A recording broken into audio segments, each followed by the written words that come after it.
ओम गंगणपतये नमः। ओम श्री महासरस्वत्यै नमः। नमः पार्वतीपतये हर हर महादेव हर।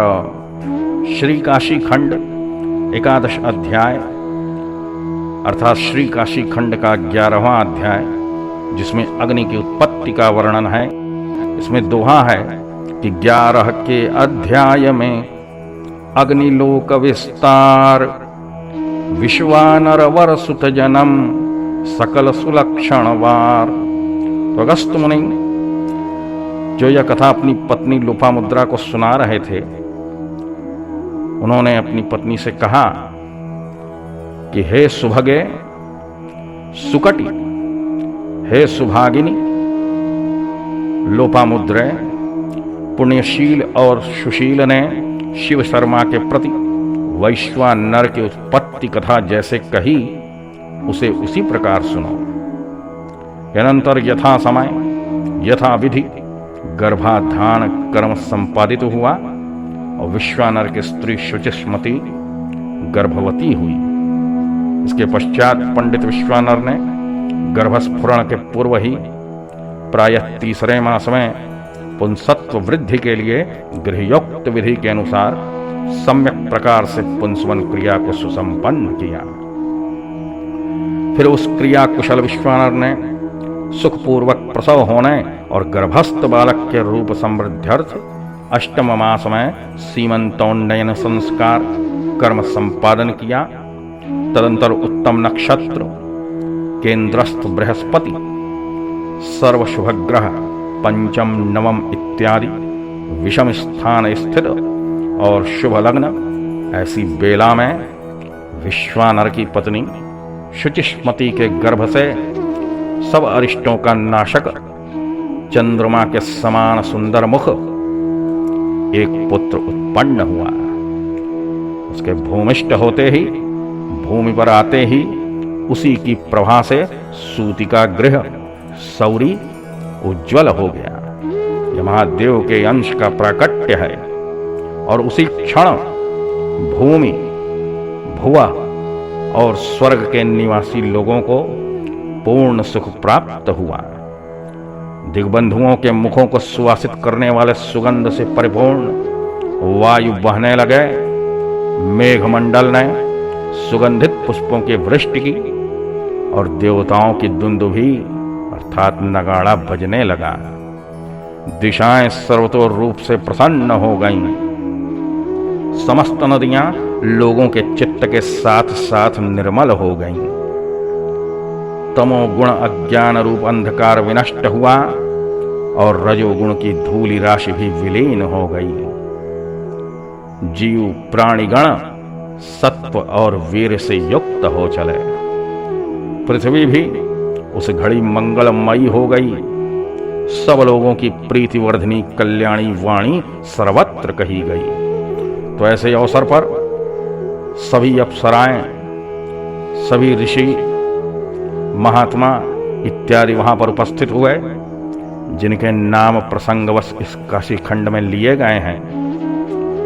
तो सभी अप्सराओं में तिलोत्तमा, उर्वशी, रंभा, प्रभा, विप्रभा, शुभा, सुमंगला, शुभालापा और सुशीला आदि अप्सराएं प्रसिद्ध मुक्ता फलों से परिपूर्ण कर्पूर लिए, अगरू, कस्तूरी और कक्कोल के कर्दम से युक्त, हीरा वैदूर्य के दीपों से समन्वित, हल्दी से अनुलिप्त, मरकतमणि अर्थात पन्ना के समान शंख, शुक्ति, दधि से पूरित, पद्मराग, प्रवाल, गोमेद, पुष्पराग, इंद्रनील और रत्न कुमकुम प्रभूति मणिमाला से भूषित कुणत कंकड़ में लगे हुए पात्रों को हाथों में ले लेकर तो वहां पर उपस्थित हो गईं। सहस्रशः हजारों विद्याधरी, किन्नरी और देवांगनाएं चामर ढुलाती ढुलाती मांगलिक द्रव्यों को हाथ में लिए हुए वहां उपस्थित हो गईं। शिव का अंश प्रकट हुआ है। ऐसे अवसर पर सुंदर स्वर संपन्ना गंधर्व, नाग और यक्षों की अनेक सुवासिनियां सुललित गीत गाती हुई वहां पर आकर उपस्थित हुई। मरीचि, ऋषियों के नाम सुने कि मरीचि, अत्रि, पुलह, पुलस्त्य, क्रतु, अंगिरा, वशिष्ठ, कश्यप। अगस्त्य जी कहते हैं कि मैं अर्थात अगस्त्य, विभांडक, मांडव्य, लोमश, लोमचरण, भरद्वाज, गौतम, भृगु, गालव, गर्ग, जातुकर्ण्य, पराशर, आपस्तंभ, याज्ञवल्क्य, दक्ष, वाल्मीकि, मुद्गल, शातातप, लिखित, शिलाद, शंख, उंचभुक। स्मरण रहे कि जितने ऋषियों का नाम लिया जा रहा है, सुनने वाला शिव भक्त उन्हीं ऋषियों का अंश है। बड़ी श्रद्धा और ध्यान से सुने कि जमदग्नि, संवर्त, मतंग, भरत, अंशुमान, व्यास, कात्यायन, कुत्स, शौनक, सुश्रुत, शुक्र, ऋष्यशृंग, दुर्वासा, रुचि, नारद, तुम्बुरु, उत्तंग, वामदेव, च्यवन, सित, देवल, शालंकायन, हारीति, विश्वामित्र, भार्गव, उनके पुत्र मार्कंडेय के सहित मृकंड, दालभ्य, उद्दालक, धौम्य, उपमन्यु, वत्स प्रभृति मुनि समाज और मुनि कन्यागण उस बालक के शांत्यर्थ धन्यतम विश्वानर मुनि के आश्रम पर आ पहुंचे। बृहस्पति के सहित ब्रह्मा, देवश्रेष्ठ गरुड़ ध्वज विष्णु और नंदी भृंगी से युक्त गौरी के साथ वृषभध्वज महादेव, इंद्र प्रभृति देवता गण और पातालवासी नागगण एवं नदियों के सहित समस्त समुद्रगण बहुत से रत्नों को लेकर तथा सहस्र सहस्र स्थावर पर्वत आदि जंगम रूप को धारण करके उस महामहोत्सव में आकर उपस्थित हो गए। उस बेला वहां पर मानो अकाल चंद्रिका अर्थात बिना समय के भी चंद्रमा की ज्योत्सना फैल गई। पितामह देव ने स्वयं उस लड़के का जात कर्म किया, फिर जात कर्म की प्रतिपादिका श्रुति को विचार कर इस बालक का नाम गृहपति ऐसा देने योग्य है। इस नाम 11वें दिन नाम कर्म की रीति से तदर्थ वेद मंत्रों का उच्चारण करते हुए उस बालक को दिया कि वे वेद मंत्र क्या थे? अयमग्नि पूरीख्योरईमान् पुष्टिवर्धानाः अग्ने पूरीख्या भिद्यं नामासीसः आयच्छस्वा। इस मंत्र को और दूसरी शाखा के अग्नि गृहपते इत्यादि चतुर्वेदोक्त मंत्रों और आशीर्वादों से अभिनंदन करके समस्त लोगों के प्रपितामह ब्रह्मा बालक के उचित रक्षा कार्य कर देने पर हरि और हर के सहित हंस पर आरोहण कर वहां से चले गए। ऐसे नामकरण संस्कार करने आए थे इतने। अहो उस बालक का कैसा रूप, कैसा तेज और कैसा सर्वांग लक्षण है। अहो शुचिस्मति का कैसा भाग्य है कि स्वयं महेश्वर आविर्भूत हुए। स्वयं महेश्वर आविर्भूत हुए अथवा शिव भक्त जनों के निकट यह कौन विचित्र बात है जो स्वयं शिव प्रकट हुए, क्योंकि शिव भक्त तो स्वयं रुद्र ही हैं। रोमांचित शरीर हो, परस्पर इसी प्रकार बड़ी बड़ाई करते हुए वे सब लोग विश्वानर मुनि से पूछकर विदा होकर यथा यथा स्थान को चले गए। गृहस्थाश्रमवासी लोग इसी कारण से पुत्र की कामना करते हैं, जैसे कि यह सनातन श्रुति है कि पुत्र के द्वारा सकल लोकों का जय होता है, सकल लोक जीत लिए जाते हैं। पुत्र से शून्य व्यक्ति का गृह शून्य है। पुत्रहीन का उपार्जन करना वृथा है, अपुत्र का वंश नहीं है। पुत्र रहित की अपेक्षा और कुछ अपवित्र नहीं है। पुत्र लाभ से अधिक परम सुखकर वस्तु दूसरी नहीं है और इस लोक एवं परलोक में पुत्र की अपेक्षा परम मित्र भी कोई दूसरा नहीं है। औरस, क्षेत्रज, क्रीत, दत्तक, स्वयं प्राप्त पुत्रिका पुत्र अर्थात नाती और विपद्रक्षित, ये ही 7 प्रकार के पुत्र यहाँ कहे गए हैं। औरस अर्थात अपना पुत्र, अपनी पत्नी से उत्पन्न पुत्र, और क्षेत्रज जो किसी अपुत्रवान विधवा के गर्भ से जिसको पुत्र पैदा हो उसको क्षेत्रज कहते हैं। और क्रीत, यह क्रीत अर्थात क्रय किया हुआ, दत्तक अर्थात किसी का गोद लिया हुआ, और स्वयं प्राप्त पुत्रिका पुत्र अर्थात नाती, और विपद्रक्षित, ये ही 7 प्रकार के पुत्र यहाँ कहे गए हैं। समझदार गृहस्थ इन सप्तविध पुत्र के मध्य से कोई भी पुत्र संपादन करे, इनमें प्रत्येक पूर्व पुत्र यथाक्रम श्रेष्ठ और उत्तरोत्तर निकृष्ट है। तो गणों ने कहा, विष्णु के गणों ने, कि पिता विश्वानर ने चतुर्थ मास में गृह से इस पुत्र का निष्क्रमण कर्म किया। 6वें मास में अन्नप्राशन और प्रथम ही वर्ष में चूड़ाकरण अर्थात मुंडन संस्कार भी कर दिया।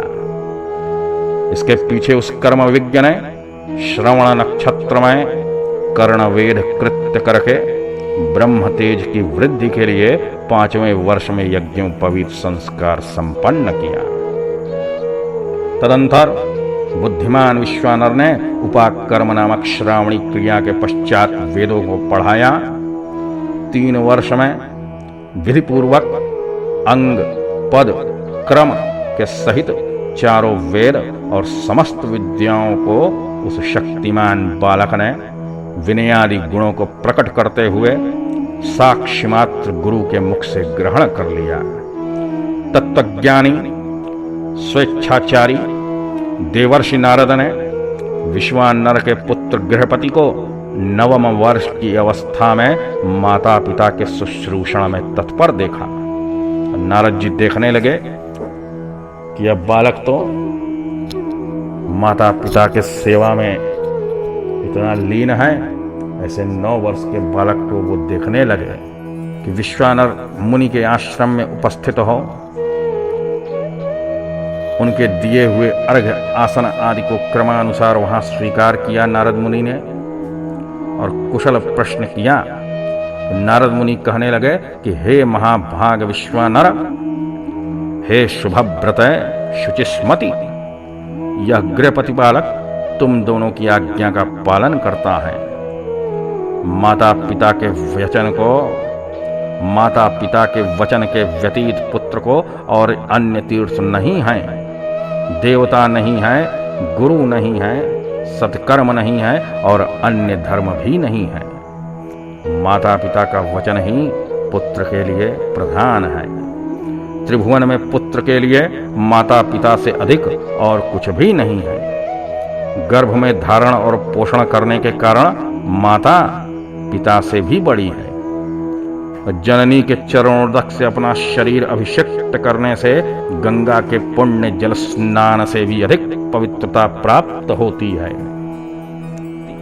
यह गृहपति बालक तुम दोनों की आज्ञा का पालन करता है। माता पिता के वचन के व्यतीत पुत्र को और अन्य तीर्थ नहीं है। उनका वचन ही प्रधान है पुत्र के लिए। पुत्र के लिए उनके वचन से बढ़कर देवता नहीं है, गुरु नहीं है, सत्कर्म नहीं है और अन्य धर्म भी नहीं है।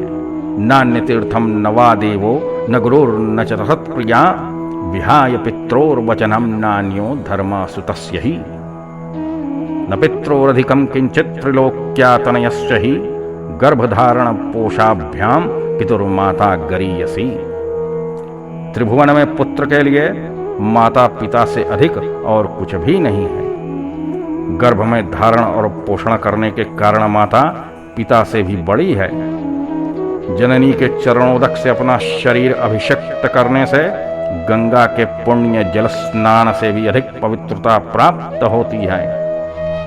समस्त कर्मों का त्यागी सन्यासी पिता से भी वंदनीय है। परंतु सर्ववंद्य होने पर भी यति को माता की वंदना प्रयत्न पूर्वक करनी चाहिए। यहाँ दंडी सन्यासियों के लिए भी है।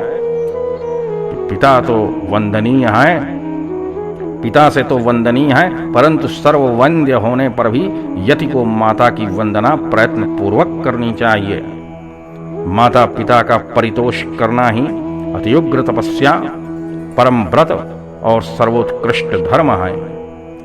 मुखाकार ही से विनीत यह बालक गृहपति तुम दोनों का जैसा सम्मान करता है, दूसरा नीच बालक वैसा न करेगा। यह मैं भली भांति से समझता हूं। हे वैश्वानर, हे गृहपति, आओ मेरे गोद में बैठो तो सही, मैं लक्षणों की परीक्षा करूंगा। तो नारद जी वो गृहपति बालक से ऐसा कहते हैं कि हे वैश्वानर, आओ मेरे गोद में बैठो तो सही, मैं लक्षणों की परीक्षा करूंगा। दाहिना हाथ तो दिखलाओ। तो देवर्षि के ऐसा कहने पर वह श्रीमान बालक माता पिता की आज्ञा पाकर भक्तिपूर्वक नम्र होकर बैठ गया। अनंतर महामुनि नारद ने इसके समस्त अंग, तालु, जिह्वा और दंतों को भी देखकर फिर कुमकुम से रंजित रंगा गया त्रिगुण किए हुए उस सूत्र डोरे को लाकर महादेव, पार्वती और गणेश्वर को स्मरण करके मुनिवर ने उत्तर मुख खड़े कर कर उस डोरे से बालक का पैर से लेकर मस्तक पर्यंत नाप किया। फिर उनने कहा कि हे द्विज, जो बालक दोनों हाथ फैलाकर चौड़ाई और ऊंचाई में समान 108 अंगुल का होवे तो वह लोकपाल होवे, वह लोकपाल होवे। और जैसे यह तुम्हारा पुत्र है, जिसके 5 स्थान छोटे, 5 बड़े, 7 रक्त, 6 उन्नत ऊंचे, 3 भारी, 3 हल्के, 3 गहरे होवें, वह पुरुष 32 लक्षण से पूर्ण होता है। तुम्हारे इस दीर्घायु पुत्र के दोनों भुजा, दोनों नेत्र, दाढ़ी, जानु और नासिका, ये 5 अंग जैसे लंबे हैं, वे ही प्रशंसनीय हैं। इसका गर्दन, जंघा और लिंग, ये तीनों इसके छोटे नाटे हैं। स्वर, अंतःकरण और नाभि, इसके इन तीनों के गहरे होने से यह बालक शुभ लक्षण है। त्वचा, केश, अंगुली, दंत, अंगुलियों के पोर, ये 5 इसके ऐसे सूक्ष्म छोटे महीन हैं जैसे कि दिक्पाल पदभागी के होते हैं।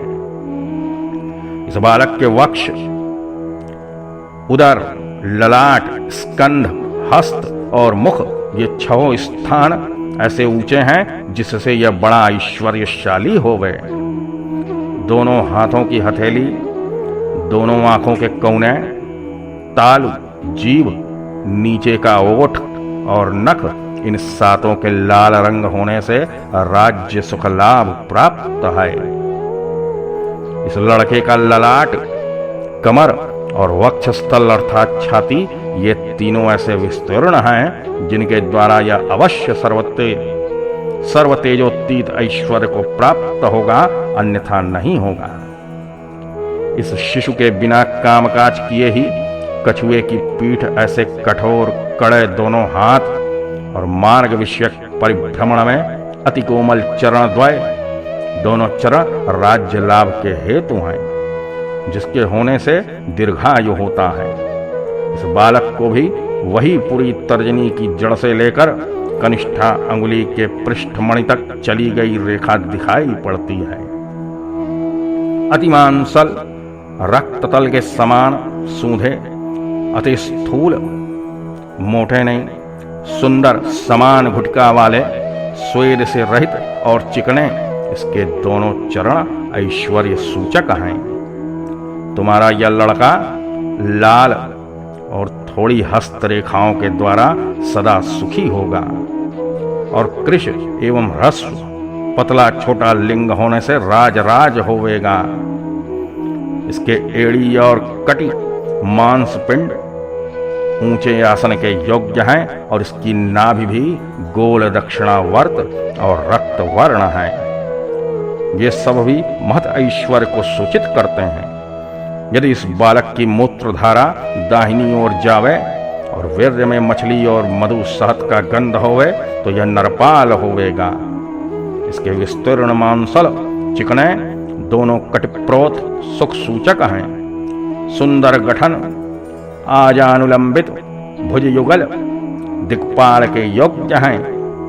श्रीवत्स, वज्र, चक्र, कमल, मत्स्य, धनुष और दंड, इन सब के चिन्ह से इसकी हस्तरेखा ऐसी संपन्न है जिनसे यह बालक स्वर्ग का अधिपति होवे। इसके 32 दांत और हस्त के सूंड के सदृश स्वलित एवं शंख की नाई तीनों रेखाओं से अंकित गर्दन ग्रीवा तथा क्रौंच दुंदुभि और हंस मेघ के तुल्य यह जो स्वर है, इन सब लक्षणों से निश्चय है कि यह बालक, यह लड़का समस्त राजाधिराजाओं में विशेष होगा। इसके नेत्र शहद के सदृश पिंगल पीला रंग वर्ण है। इसे लक्ष्मी कभी परित्याग नहीं करेगी। और इसका ललाट 5 रेखाओं से अंकित है एवं उदर भी सिंह के उदर के समान है। इन सब से यह बालक बड़ा ही शिवलक्षण है। इसके पाद तल में, पैरों के तलुए में ऊर्ध्व रेखा है और श्वास लेने में पद्म का गंध आता है एवं सब अंगुलियों को मिलाकर हाथ फैलाने पसारने पर कहीं भी छिद्र नहीं पड़ता और नख भी सुंदर है। यह बालक तो सभी उत्कृष्ट महालक्षणों से युक्त है, परंतु सर्व गुणों से पूर्ण और समस्त लक्षणों से लक्षित होने पर भी निर्मल कलाओं से परिपूर्ण चंद्रमा के समान इस बालक को विधाता हो न हो ध्वंस करें।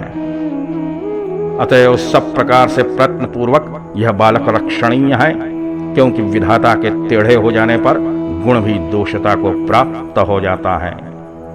इस लड़के को 12वें वर्ष में विद्युत अग्नि के द्वारा विघ्न पड़ने की मुझे शंका है।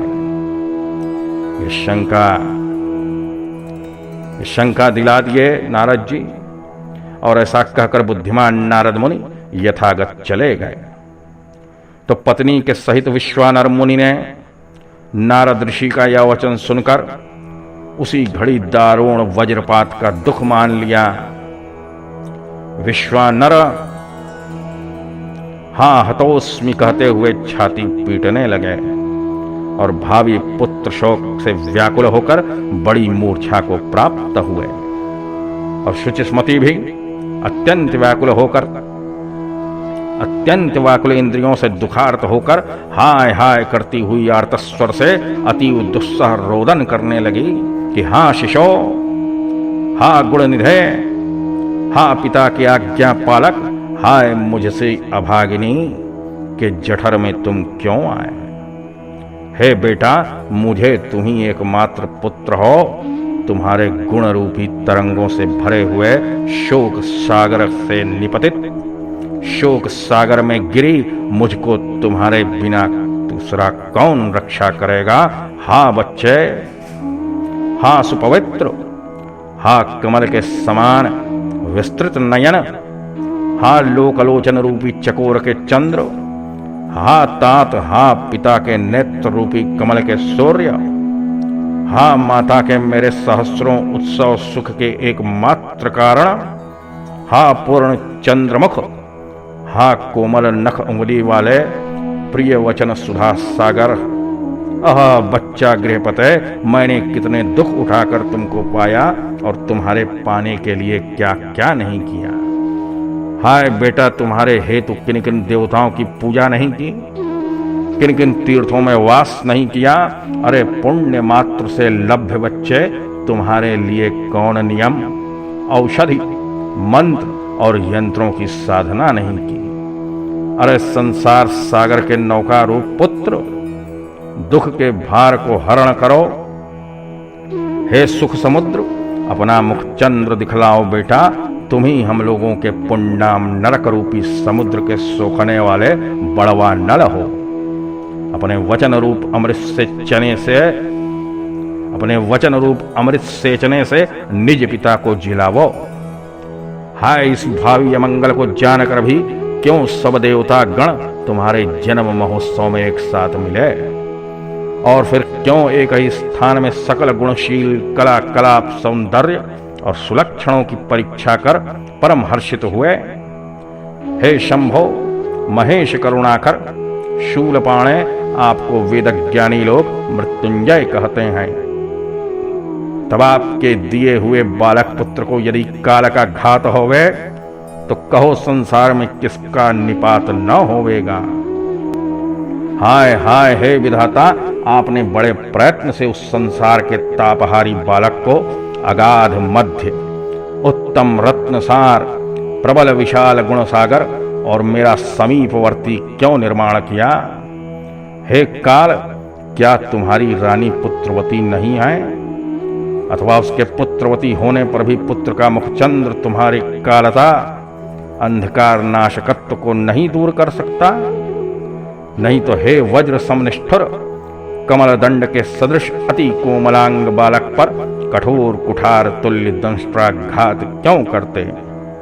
तो शुचिस्मती ने अनेक बार इसी प्रकार से विलाप किया। उसके नेत्राश्रु की धारा से सैकड़ों नदियां निकलकर उत्ताल तरंग से पूर्ण हो गईं। और इसके अनंतर वह अति गर्म और दीर्घ निश्वास परित्याग करती करती सूखने लगी। उसके उस करुणा विलाप को सुनकर मानो तरुलता गण भी वायु के कंपन छल से बारंबार सिर हिलाते हुए एवं पुष्परूप अश्रु बिंदुओं को गिराते हुए पक्षियों के कूजन स्वरूप आर्तस्वर से प्रायः रुदन करने लगे। तो शुचिस्मती इतना अधिक मुक्त कंठ हो गला फाड़कर आर्तस्वर से रोई कि पर्वत की कंदराएं हैं मुखरूप जिनकी, ऐसी समस्त दिशाएं भी पशु पक्षियों के आवागमन से शून्य होकर मानो उसके दुख से कातर बनकर प्रतिध्वनि के छल से उसके साथ उच्च स्वर से रोदन करने लगी। तो विश्वानर मुनि भी वह आर्त विलाप सुनकर मूर्छा को छोड़कर यह क्या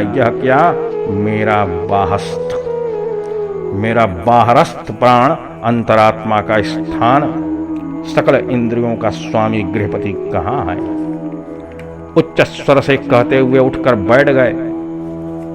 तो अगस्त्य ऋषि ने कहा कि इसके पश्चात गृहपति ने माता पिता को अत्यंत शोकाकुल देखकर कुछ मुस्कुरा कर कहा कि हे माता, इतना भय आप लोगों को कहां से हो गया। आप लोगों के चरण धूलि रूप कवच को धारण कर लेने पर मुझे साक्षात काल भी क्यों न हो नहीं मार सकता। तो अति क्षुद्र बेचारी बिजुरी की क्या बात है। आप दोनों जन मेरी प्रतिज्ञा सुन लेवें कि आप दोनों जन मेरी प्रतिज्ञा सुन लेवें। नमा कृतवपुस्त्राणाम भवच्चरणरेरुभि कालः कलयितुं शक्तो वराकी चंचलात्मिका प्रतिज्ञां शृणुतन्तातौ यदिवान् तनयो ह्ययम् करिष्ये हन्त तथा तेन विद्युन्मत्तस्यति मृत्युंजयं समाराध्य सर्वज्ञं सर्वदं सदां कालकालं महाकालं कालकूट विषादिनाम।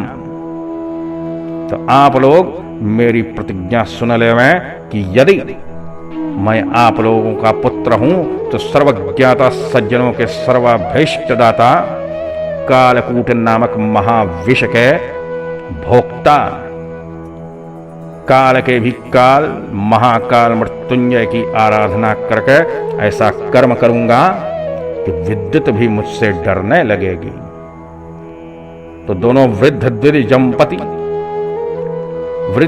दंपति अकाल की अमृत वृष्टि के तुल्य पुत्र का वचन सुनकर संताप से शांत होकर उस समय कहने लगे कि यह बिना मेघ की वर्षा बिना क्षीर समुद्र के अमृत की उत्पत्ति और बिना चंद्रमा के कौमुदी कांति कहां से हम लोगों को अत्यंत सुखानुभवी बना रही है। क्या कहा बेटा, क्या कहा?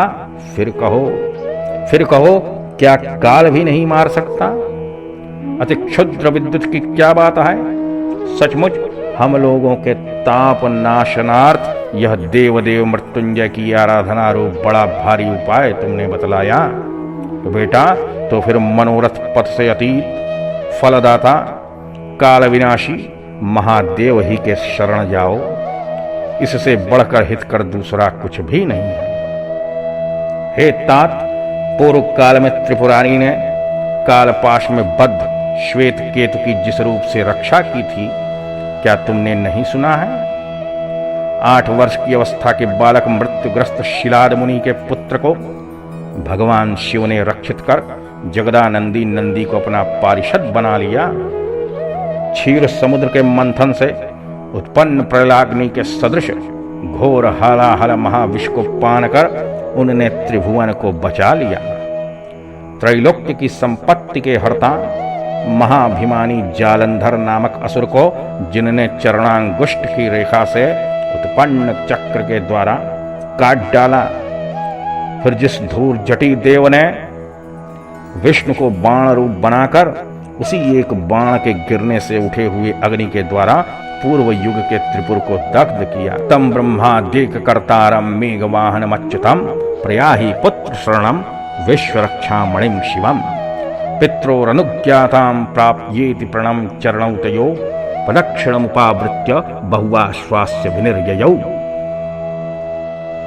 त्रैलोक्य के ऐश्वर्य मद से मूढ़ अंधक नामक दैत्य को जो त्रिशूल के अग्रभाग में खोस कर 10 सहस्र वर्ष पर्यंत सूर्य के घाम में सुखलाते रहे, प्रोत जिसने त्रैलोक्य विजय से दर्पित कामदेव को ब्रह्मादि देवगण के देखते हुए केवल दृष्टिपात ही से अनंग कर दिया, हे पुत्र, ब्रह्मादि के भी एकमात्र विधाता मेघवाहन अच्युत और संसार रक्षण के महामणि उसी शिव के शरणापन्न हो। सप्राप्य काशीं दुष्प्रापां ब्रह्म नारायणादिभि महासंवर्त संवृत्तौ तापाद्वि श्वेशपालिकां। गृहपति माता पिता की साज्ञा को पाकर उन दोनों के चरणों पर प्रणाम करके फिर उनकी प्रदक्षिणा करके और बहुत आश्वासन देते हुए बाहर हुए। ब्रह्मा और नारायणादिक देवताओं को भी दुर्लभ प्राकृत प्रलय संभूत संताप से विश्वेश्वर जिसकी रक्षा क्रिया करते हैं, फिर विचित्र गुणों से संपन्न हिमहार के समान श्वेत वर्णा गंगा हारलता के सदृश हारलता के समान जिसके कंठ देश में शोभायमान है, जो संसार के बड़े संताप से क्लेशित जनों के पुनर्जन्म को वर्णा नदी के द्वारा निवारण करती हुई असी नदी की धारा से छेदन करती है, अति दृढ़ अष्टांग योग के द्वारा जो मुक्ति प्राप्त होती है उसे स्पष्ट रूप से प्रकट कर देने वाली तिसका काशी ऐसा नाम पंडित लोग कहते हैं। लभ्यते च कैवल्यम सुदृढ़ाष्टांग योगतः विकाशयन्ति तत्सम्यक् काशिकायां जगुर्बुधा। ऐसा उसका नाम है।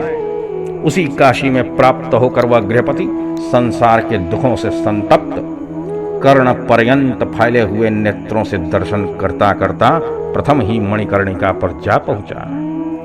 उसने यहां पर यथाविधि स्नान कर त्रैलोक्य मात्र के प्राणियों के त्राणकर्ता विभु विश्वेश्वर को दर्शन कर प्रणाम किया। गृहपति उस लिंग को देख देख कर हृदय में बहुत ही संतुष्ट हुआ। उसने निश्चय किया कि यही प्रकट परमानंद के मूल हैं। सचराचर त्रिभुवन में मेरी अपेक्षा दूसरा कोई भी धन्य नहीं है। कारण यह जो कि मैंने आज विभु विश्वनाथ का दर्शन कर पाया, निश्चय ही यह त्रैलोक्य का सार सर्वस्व पिंड रूप से शोभायमान है। अथवा क्षीर सागर से उत्पन्न निकला हुआ यह अमृत पिंड है, क्या यह आत्मज्ञान की ज्योति का प्रथम अंकुर है, अथवा ब्रह्मानंद का उत्तम कंद मूल जड़ है, कि ब्रह्म रसायन है, योगी जन के हृदय कमल में स्थित जो आनंद रूप निराकार ब्रह्म कहा जाता है, क्या वही तो नहीं लिंग रूप के छल से साकारता को प्राप्त हो गया? अथवा यह क्या ब्रह्मांड का आधार स्वरूप अनेक विध रत्न समूहों से पूर्ण पात्र है, या यह लिंग मोक्ष वृक्ष का फल है? इस विषय में कुछ संदेह नहीं है। अथवा निर्वाण लक्ष्मी का सुंदर पुरुषों से युक्त केशपाश है, या हो न हो यह कैवल्य रूपणी बेला लता के पुष्पों का गुच्छा है जो स्तुति तत्पर भक्तजनों के अभीष्ट अर्थ का देने वाला है। नहीं जीव, यह तो मोक्ष लक्ष्मी का आनंद क्रीडन कंडुक अर्थात खेलने का गेंदा है। अथवा यह अपवर्ग रूपी उदयाचल से उदित सुधाकर है, यह संसार के मोह रूपी अंधकार का विध्वंस करता दिवाकर सूर्य है। अथवा कल्याणमयी रमणी के सुंदर श्रृंगार का दर्पण है।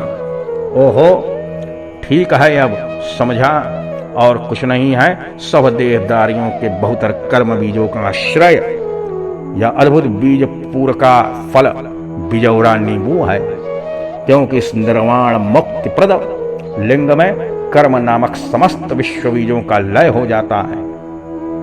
भगवान विश्वनाथ के शिवलिंग को देखते हुए ऐसा विचार कर रहे हैं गृहपति, यह क्या है? अतएव यह शिवलिंग कहलाता है। मेरा बड़ा भाग्योदय हुआ जो महर्षि नारद ने आकर वह बात कही, मैं तो आज उसी के द्वारा कृतार्थ हो गया। वह गृहपति इस प्रकार आनंद रूपी अमृत रसों के पान से पारण करके शुभ दिन में सब किसी को हितप्रद लिंग की स्थापना करके अजितेंद्रिय लोगों के दुष्कर घोरतर नियमों को ग्रहण करने लगा। वह पवित्र आत्मा प्रत्यहम 108 घड़ों में गंगा जल भरकर वस्त्र से छानकर शिवलिंग को स्नान करवाए, 1008 नीलकमल के पुष्पों से गूंथी हुई माला समर्पण करने लगा। फिर वह 6 मास पर्यंत पक्षार्ध भर अर्थात 7.5 दिन में एक बार कंदमूल और फलमात्र भोजन करने लगा। फिर 6 मास तक प्रत्येक पक्ष में एक बार केवल सूख कर गिरे हुए पत्थों को खाने लगा। तत्पश्चात 6 मास तक वायु भोजी और फिर 6 मास पर्यंत जल का बिंदु मात्र पान करने लगा। इस प्रकार से तप करते हुए उसके 2 वर्ष व्यतीत हो गए। अब गृहपति के जन्म से 12वें वर्ष में नारद के कहे हुए उस वचन को मानो पूरा करने ही के लिए वज्र धरकर इंद्र उसके पास आए और बोले कि वर मांगो, जो कुछ तेरे मन में है वह मैं देता हूं। हे विप्र, मैं साक्षात शतक्रतु हूं, तुम्हारे शुभ व्रतों से प्रसन्न हूं। वह धीर मुनि कुमार महेंद्र की यह बात सुनकर सुग्गे की नाई मधुर अक्षरों से भरे हुए मीठे वचनों से कहने लगा कि हे वृत्रासुर शत्रो मघवन, मैं आपको वज्रहस्त जानता हूं, परंतु आपसे मैं वर नहीं मांगना चाहता।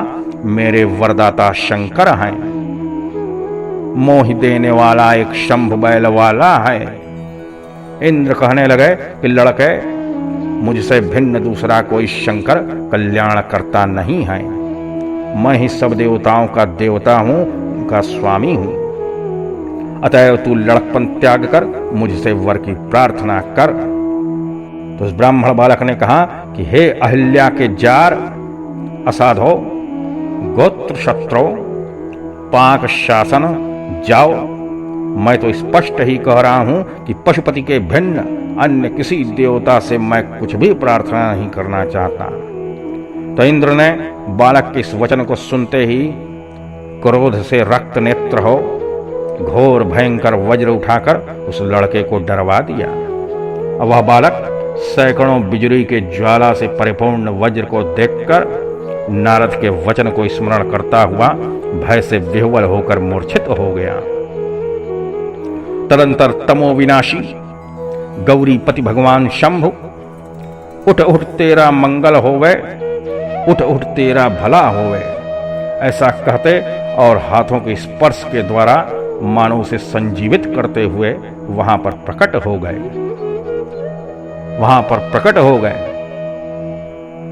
अत गौरी पति शंभु रापिरासीत्तमूनुदः उत्तिष्ठोत्तिष्ठ भद्रम ते स्पर्शै संजीवयन्नि च। प्रकट हो गए तो बालक ने रात्र में सोते हुए के समान कमलोपम नेत्रों को खोलकर उठकर आगे ही सैकड़ों सूर्य से भी अधिक प्रकाशमान शंभ भगवान का दर्शन किया। उन्मील्य नेत्र कमले सुप्तये इव दिवाक्षये अपश्यद्दग्रे चोत्थाय शंभुमर्क शताधिकम्।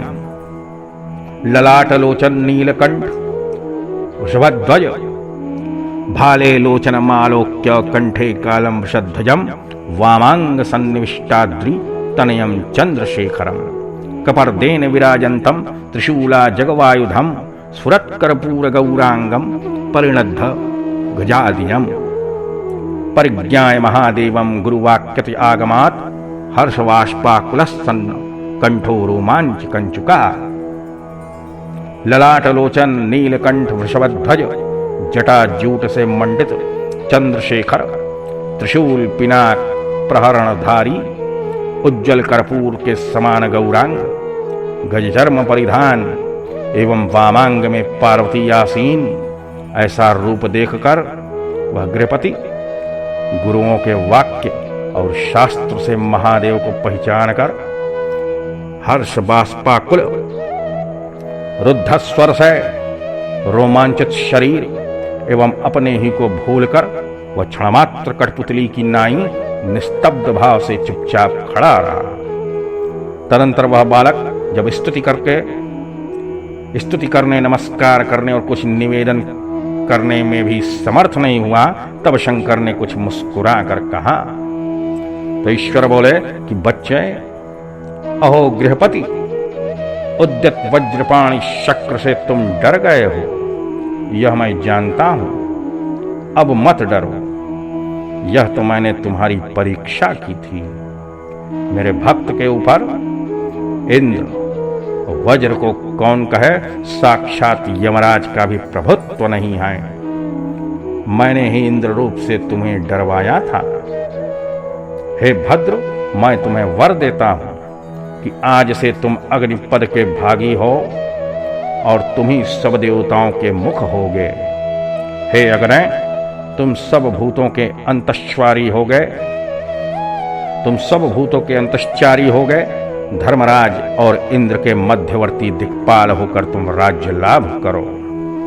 तुम्हारा स्थापित किया हुआ यह लिंग सर्व तेजोभिवर्धक होकर तुम्हारे नाम अनुसार अग्निश्वर नाम से सिद्ध होवेगा, अग्निश्वर नाम से प्रसिद्ध होवेगा।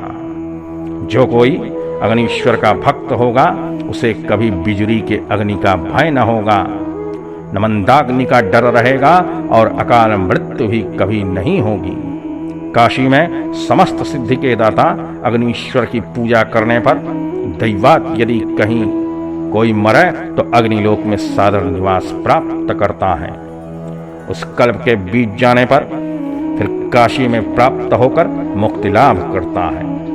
तो वीरेश्वर के पूर्व और गंगा के पश्चिम तट पर अवस्थित अग्निश्वर की आराधना करने से मनुष्य अग्निलोक में वास करता है।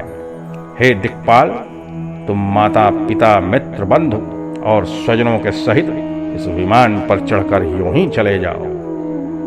शिव यह कहकर उनके बंधु बांधवों को लाकर माता पिता के सन्मुख गृहपति को दिक्पाल पद पर अभिषिक्त करके उसी लिंग में प्रवेश कर गए। जय हो अग्निश्वर महादेव की। तो विष्णु के गणों ने कहा कि हे शिव शर्मन, यह तो तुमसे अग्नि का स्वरूप वर्णन किया, और क्या सुनना चाहते हो सो कहो, हम दोनों वह भी कहेंगे। भय प्रकट जहि भांति से कीन तपस्या घोर, पावक गृहपति रूप धरी सो सब वर्णिय थो।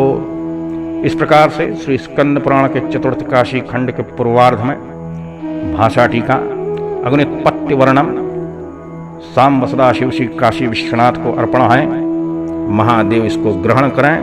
नमः पार्वती पतये हर हर महादेव हर।